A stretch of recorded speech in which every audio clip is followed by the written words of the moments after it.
Alors effectivement, derrière tout cela, il y a une idéologie qui est d'ailleurs assez latente dans l'ensemble des médias et qui consiste à dire, et c'est ce que vous disiez tout à l'heure à propos de la gender theory, c'est-à-dire la théorie du genre, selon laquelle, pour résumer bien sûr, le fait d'être un homme ou une femme n'a strictement aucune importance, on choisit d'être ce qu'on veut. Voilà. C'est assez curieux, mais enfin c'est comme ça. Et puis il y a aussi la query theory, c'est la théorie bizarre pour le sens propre du terme, qui fait que tout est possible après tout. Donc derrière tout cela, il y a quand même une volonté de déstabiliser une certaine organisation de la société, et en particulier une organisation qui est fondée sur des faits qui sont quand même à la base même de la société, c'est-à-dire des sexes différents qui sont capables d'engendrer des enfants. Exactement. Et donc c'est donc une idéologie extrêmement pernicieuse et dangereuse. Et comment a-t-elle réussi à se rendre aussi sympathique à autant de gens? Eh bien, en fait, d'abord elle naît aux États-Unis dans les années 70. Nous, on arrive, la théoricienne du genre qui est la référence en la matière s'appelle Judith Butler. Ses livres ont commencé à être traduits en France en 2005, donc c'est pas si lointain. Mais en revanche, avant que ces livres soient traduits, il y avait déjà cette théorie qui arrivait tranquillement.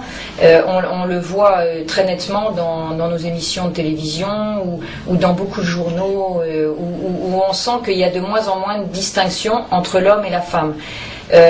Moi, l'originalité, enfin c'est pas une originalité d'ailleurs, mais j'ai vraiment voulu construire mon livre sur la protection de l'enfant. Et vous avez eu raison de bien souligner tout à l'heure, le sous-titre c'est « Et l'enfant dans tout ça ». Parce que pour se construire au mieux, un enfant a besoin de l'altérité des sexes. D'abord parce que la psychanalyse nous l'enseigne maintenant depuis des dizaines d'années, voire centaines. Il y a tout le problème du complexe d'Oedipe, etc. Donc ça, on ne va pas y revenir maintenant. Mais il y a aussi le fait qu'un enfant, quand il se développe dans une famille où il y a un homme et une femme, il se rend compte que la moitié de l'humanité, c'est l'homme, et l'autre moitié, c'est la femme.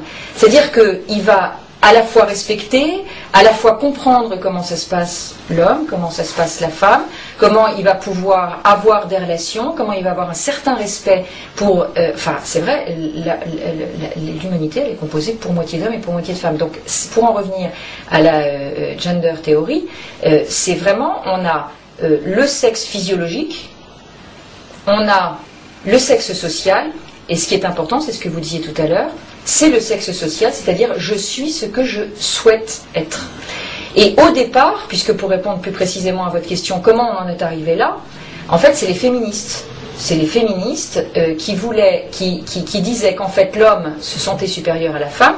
Pour gommer cette différence, cette supériorité, il fallait gommer la différence des sexes. Et donc on en arrive à la gender theory.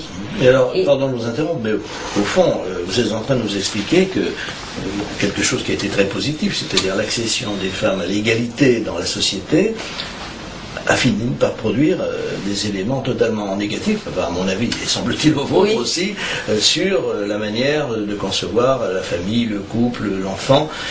Donc, est-ce que ça participe du fait qu'après tout, tout bien peut engendrer un mal ou inversement, ou bien est-ce que c'est quelque chose qui n'a aucun rapport avec l'accession des femmes à l'égalité ? Non, je pense qu'en fait, c'est vraiment... enfin, que les femmes aient voulu être moins soumises aux hommes, après tout, pourquoi pas. En revanche, c'est l'excès total. Donc là, on arrive dans le débordement et on arrive vraiment dans le n'importe quoi. Parce que finalement, ce que notre société, j'essaie de vous poser toutes les questions que pose votre livre, il y en a beaucoup, et donc et vous répondez à la plupart d'ailleurs, mais notre société actuelle est quand même construite sur une égalité de fait, de droit bien sûr, et de fait, qui n'est pas à 100% toujours, mais enfin qui existe entre les femmes et les hommes. Les femmes peuvent accéder à toutes les fonctions. Je voyais même des défilés militaires, on le sait bien, où il y a des femmes dans l'armée qui participent de l'ensemble de leurs activités.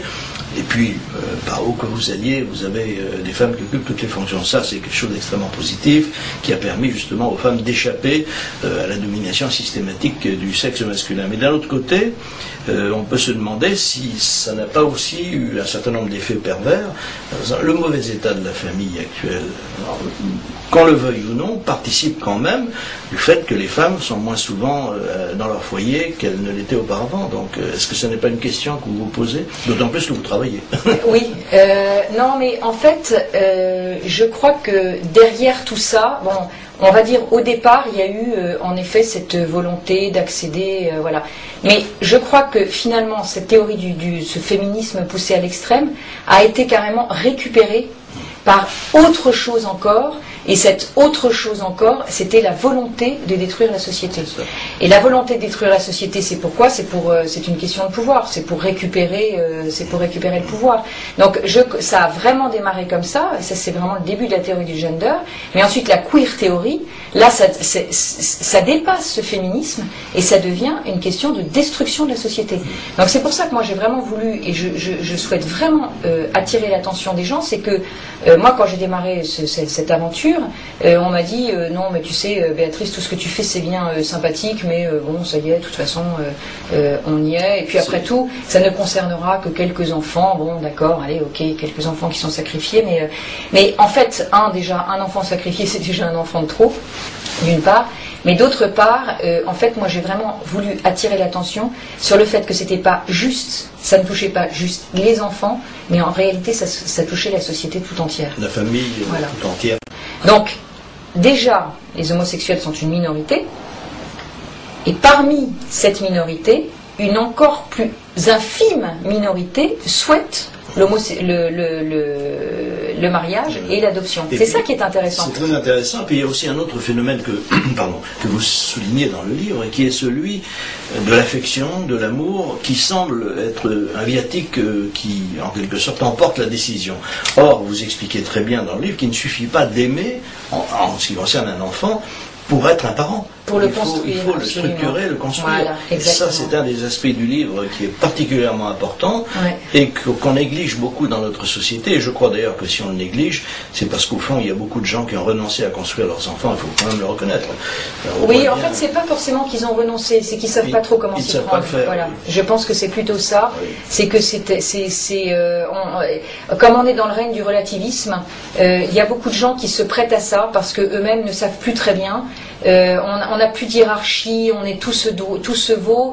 Là, on arrive dans l'hétérosexualité, l'homosexualité, la bisexualité, le transsexualité. Tout ça, ça se vaut, c'est pareil. D'ailleurs, vous êtes un hétérosexiste, je tiens à vous le dire tout comme moi, c'est-à-dire un fondamentaliste de l'hétérosexualité. C'est-à-dire que lorsque l'on considère que l'hétérosexualité doit être la norme pour notre société, on est considéré comme en fait, il va falloir s'excuser bientôt d'être hétérosexuel. Et est-ce que ça se soigne, docteur? Bon, écoutez, on l'assume. Moi, je suis hétérosexiste et je l'assume. Bien. Nous, on ne va pas se laisser intimider. Je ne suis pas homophobe parce que je dis que c'est mieux pour un enfant d'avoir un père et une mère, parce que je dis que c'est discriminant pour un enfant de le priver d'un père ou d'une mère, parce qu'on parle toujours de la discrimination des homosexuels en disant mais ils ont bien le droit à un enfant. D'abord, personne n'a le droit à un enfant, même moi qui suis hétérosexuel, je n'ai absolument pas le droit à un enfant, personne n'a le droit à un enfant. Et deuxièmement, la discrimination, moi je la pose, puisque c'est vraiment et l'enfant dans tout ça, je la pose du côté de l'enfant. Une société se doit de protéger les plus faibles. Les plus faibles, c'est quand même les enfants. Enfin, parmi les plus faibles, il y a des enfants, bien sûr. Voilà.